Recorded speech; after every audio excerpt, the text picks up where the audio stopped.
Louvado seja o nosso Senhor Jesus Cristo, para sempre seja louvado, que a paz de Jesus esteja com você. Segunda-feira, 25 de agosto, estamos começando por aqui, nesse instante, a reflexão da Palavra de Deus, o Evangelho do Dia. Desejo que você tenha uma excelente segunda-feira e você tenha uma excelente semana. Que Deus abençoe o seu dia.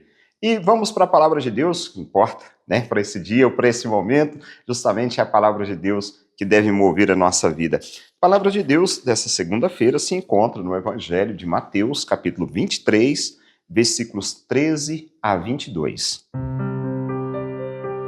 Naquele tempo, disse Jesus: Ai de vós, mestres da lei, fariseus hipócritas! Vós fechais o reino dos céus aos homens. Vós, porém, não entrais nem deixais entrar aqueles que o desejam. Ai de vós, mestres da lei e fariseus hipócritas! Vós percorreis o mar e a terra para converter alguém, e quando conseguis, os tornais merecedor do inferno, 2 vezes pior do que vós. Ai de vós, guias cegos! Vós dizeis: se alguém jura pelo templo, não vale.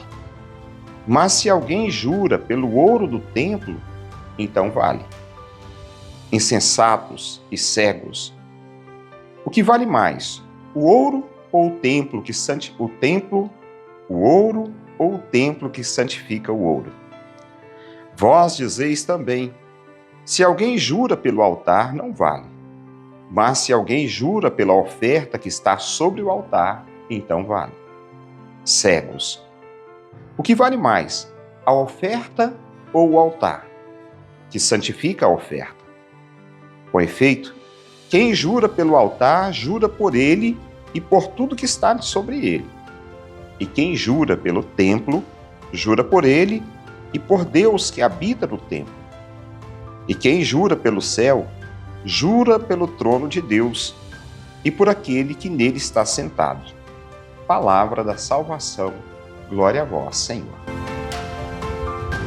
Bom, desde a semana passada, nós estamos ouvindo Jesus falar sobre o reino de Deus. E como conquistar o reino de Deus? Me lembro que na segunda-feira da semana passada, já 8 dias atrás, o Evangelho aparecia com a pergunta de um jovem a Jesus: Bom mestre, o que devo fazer para garantir o reino eterno?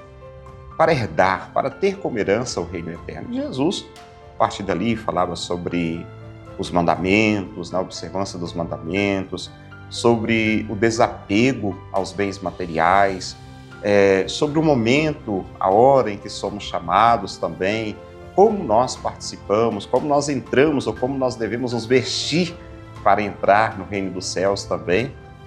E o Evangelho de hoje, dessa segunda-feira, aparece também nessa dinâmica do reino de Deus. Jesus chama, agora diante de algumas críticas, Jesus fala sobre a hipocrisia e uma crítica severa aos escribas e aos mestres da lei, aos fariseus, aqueles que eram responsáveis por ensinar e por explicar a lei nas sinagogas. E essa crítica, no texto, ela é introduzida pela expressão ai de vós, ou seja, é uma expressão dura, ai de vós, ai de vós. E Jesus os chama de guias cegos, exatamente pela cegueira da fé. É o que faltava ali, acima de tudo, apesar da explicação da palavra, daquilo que eles faziam, e Jesus diz: eles fazem bem, mas a fé era algo essencial que faltava, ou seja, a cegueira da fé. Ainda nesse texto, o Senhor condena a hipocrisia, que consiste em anunciar uma verdade sem a colocar em prática.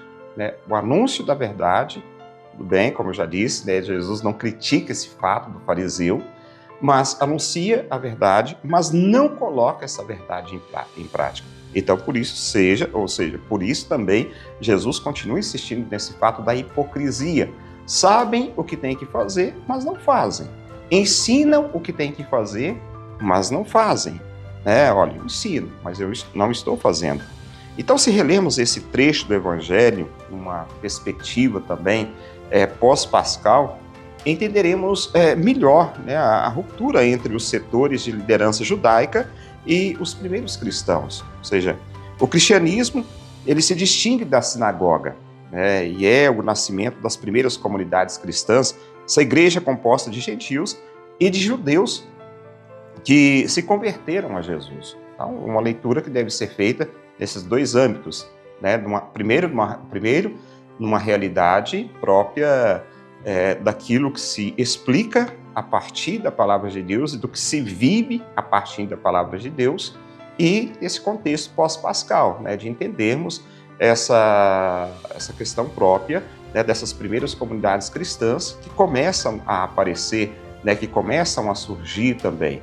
Mas eu gostaria, claro, de ficar justamente nessa primeira parte, nesse primeiro entendimento, né, de que a palavra de Deus, ela é sempre o norte para a nossa vida. Ela deve ser explicada, deve ser entendida, mas, acima de tudo, ela deve ser vivida. Ela deve ser vivida num contexto de fé, não simplesmente de um entendimento. Eu entendo muito bem a palavra de Deus, eu conheço muito bem a palavra de Deus, mas eu não vivo muito bem a palavra de Deus. Ora, aí sim, nós estaremos vivendo uma verdadeira hipocrisia. Nós estaremos vivendo aquilo que Jesus critica. Ai de vós, ai de vós, hipócritas. Vocês conhecem muito bem, mas vocês não vivem a palavra de Deus. Ora, claro que Deus nos deu discernimento da compreensão da palavra de Deus, mas, sobretudo, essa vivência, né, da palavra de Deus.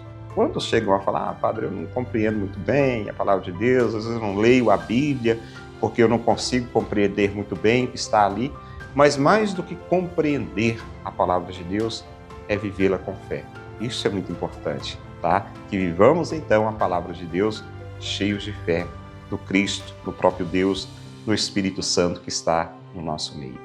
E que o próprio Deus, então, te abençoe, te guarde, te proteja nesse dia, em nome do Pai, e do Filho, e do Espírito Santo. Amém. Bom, ficamos por aqui e aguardo você amanhã, nesse mesmo horário. Que Deus te abençoe. Um ótimo dia.